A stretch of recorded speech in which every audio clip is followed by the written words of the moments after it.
कक्षा 9 गणित फर्स्ट। कुछ महत्वपूर्ण प्रश्न अरिहंत के स्वयं को जांचो अध्याय से है। इसमें प्रश्न नंबर 11 देखें, समीकरण ax धन by धन c बराबर 0 का ऋणात्मक हल सदैव कौन से चतुर्थांश में स्थित होगा। तो हल में ax धन by धन c बराबर 0 का ऋणात्मक मान x का मान ऋणात्मक आएगा तथा y का मान ऋणात्मक आएगा। आओ हम देखते हैं, ग्राफ के पन्ने पर बताया गया तुम लोगों को क्षैतिज खींची गई रेखा को x अक्ष और ऊर्ध्वाधर खींची गई रेखा को y अक्ष कहते हैं।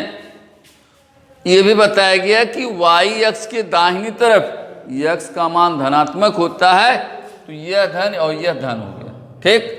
और y अक्ष के बाईं तरफ x का मान ऋणात्मक होता है, यह ऋण हुआ और यह ऋण हुआ। इसके बाद देखते हैं x अक्ष के ऊपर y का मान धनात्मक होता है, यह y हो गया और यह y हो गया। इसके बाद x अक्ष के नीचे y का मान ऋणात्मक होता है, तो यह y ऋण हुआ और यह ऋण।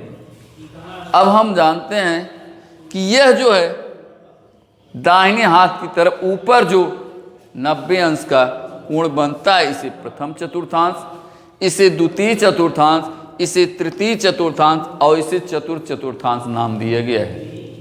अब देखें, ये धन धन है, ये ऋण धन है और यह ऋण है और यह ऋण धन ऋण है। तो हम देख रहे हैं कि तृतीय चतुर्थांश में x और y का मान ऋणात्मक है, इसलिए जब समीकरण ax धन by धन c बराबर 0 का ऋणात्मक मान होगा तो वह निश्चित रूप से तृतीय चतुर्थांश में स्थित होगा, ठीक। ऐसे ही पूछे गए प्रश्नों का कौन किस चतुर्थांश में है, उसके मानों को हम ज्ञात कर सकते, मानों को देखकर कि मान धन ऋण है कि ऋण धन है कि ऋण ऋण है कि दोनों धनात्मक मान है, उनको हम देखकर हम बता सकते हैं कि कौन सा मान यह किस चतुर्थांश में होगा, ठीक। इसको अपना हल करने का प्रयास करेंगे, ऐसे जो भी प्रश्न मिलेंगे उसे हल करेंगे। अगला प्रश्न है तुम लोगों के लिए प्रश्न 1। प्रश्न 1 में है रैखिक समीकरण 2x धन 3y बराबर k का एक हल 2, 0 है, तो k का मान ज्ञात करो।